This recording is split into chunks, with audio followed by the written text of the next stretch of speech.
En este momento las plantas están en un estado, digamos, de dormición. Entonces, si nosotros queremos hacer una plantación de especies, ya sea arbustos, herbáceas o árboles, este es el momento indicado, porque está dormante la planta. También se puede hacer en otoño, en la salida, la entrada del invierno.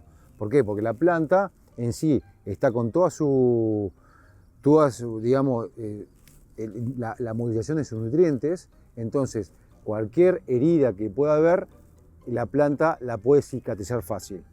Como también a la salida del invierno, digamos, la entrada de la primavera. Pero bueno, hay especies que sí se pueden tocar y hay especies que no. Otra cosa que en el invierno, por ejemplo, o la entrada del invierno, tenemos gran proliferación de insectos, por ejemplo, todo lo que es áfidos, pulgones, trips, ácaros y como también hongos. Hongos, ya me refiero a rollas, hongos de suelo, hongo en la parte radicular, hongo foliar.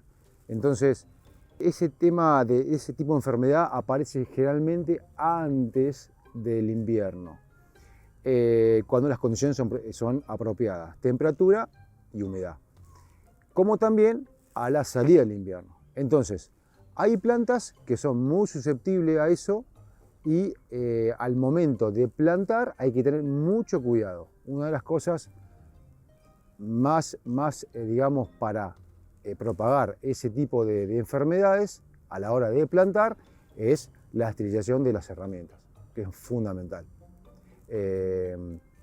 Las herramientas, yo siempre digo, le hablo a doña Rosa o a don Roberto, que las herramientas siempre hay que esterilizarlas antes de tocar, de planta en planta, usando alcohol y quemarlas con fuego.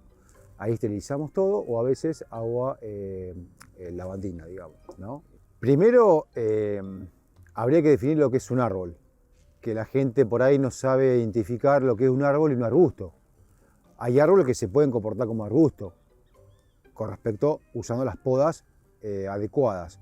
Los árboles, por ejemplo, se llama árbol cuando tiene una altura de 1,30 al pecho y con un diámetro de 7 centímetros.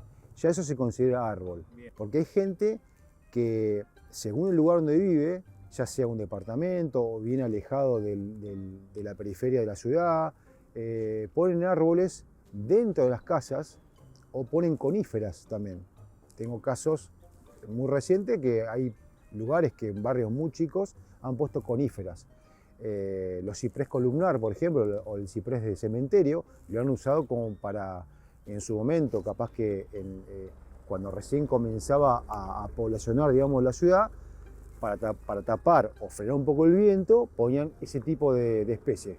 No es recomendable porque, menos en un patio interno, un patio muy chico, y segundo, tener en cuenta que corremos riesgo que ese árbol el día de mañana se te caiga arriba de un vecino, o te rompa un paredón, o te rompe una cañería.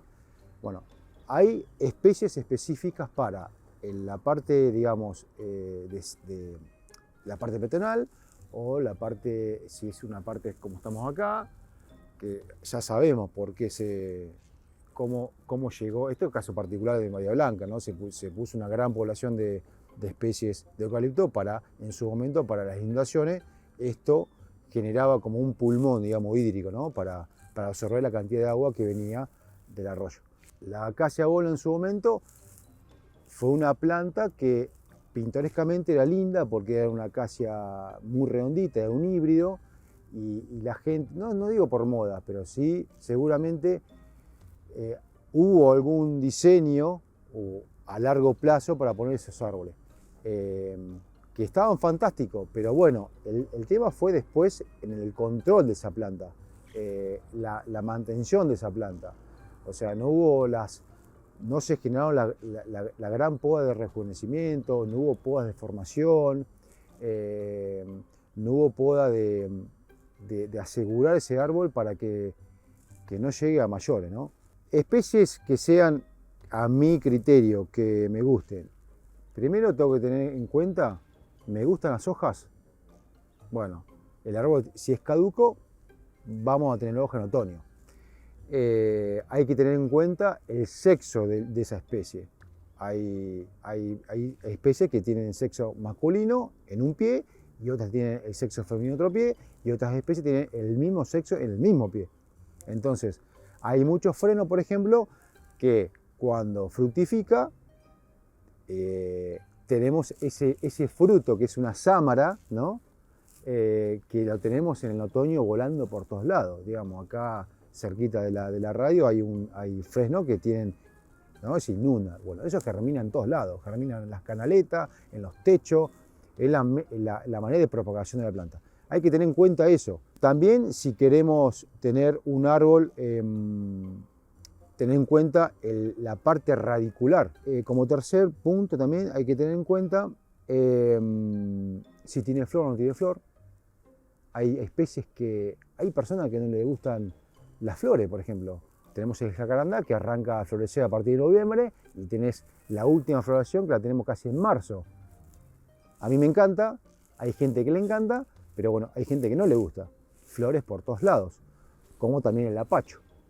Entonces, especie que yo recomendaría que no afecta a grandes rasgos las veredas, por ejemplo, el apacho es uno, el jacarandá, el fresno americano, fresno Raywood, que generalmente sean plantas injertadas, que sean plantas vigorosas, sanas, van a ser de rápido crecimiento, están bien ambientadas a Bahía Blanca. En un sector interno de una casa hay arbolitos muy lindos que se usan como bien ornamental, por ejemplo el abedul, un ceibo también puede ser, andar. Puede existir también algún cítrico, que hoy está muy de moda el cítrico. Hay muchas especies de cítricos, bien alejados, pero no poner plantas que sean muy invasoras a nivel radicular. Por ejemplo, recontra común, una higuera, que ahí tenemos otros problemas, roedores.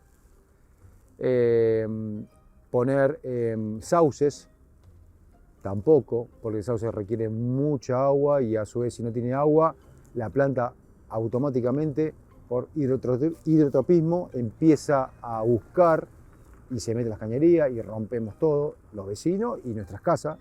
Bueno, por más que uno sea profesional, antes uno no fue profesional y creo que el 90% de las personas, en el caso de Bahía Blanca y creo que a nivel Argentina, siempre se fue basando por el boca en boca, ¿no? Por la opinión de uno, la opinión de otro, entonces uno sacaba las conclusiones y podaba. En realidad no podaba, eran cortadores de rama, como yo lo llamo decir. Pero hay muchas de esas personas que eran jardineros, que era una profesión espectacular, yo lo fui antes de ser profesional. Hay personas que yo los defiendo bastante porque se capacitan, estudian, tratan de aprender. Y no son profesionales, son jardineros, pero tienen esa vocación y hasta uno aprende.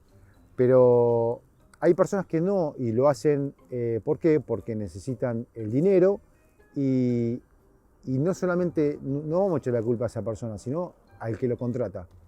La persona que contrata, como hoy decía, tiene que tener muy en cuenta qué planta tuvo en su lugar, en qué momento,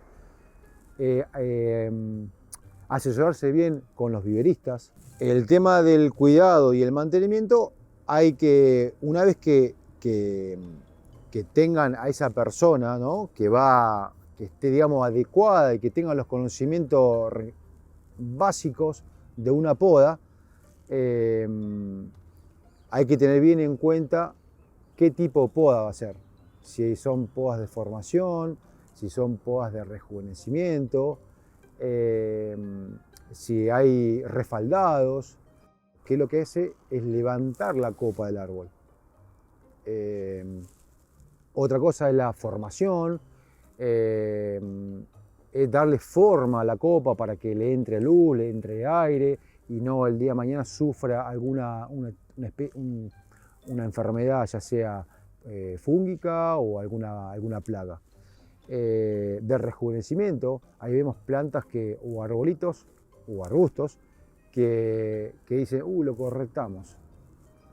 Mira cómo lo dejaron. No, ahí si la poda está bien hecha, se hace una poda de rejuvenecimiento, es extrema, para que la planta empiece a movilizar todos los nutrientes en la entrada de la primavera y empiece a activar todas las yemas basales y apicales de la planta.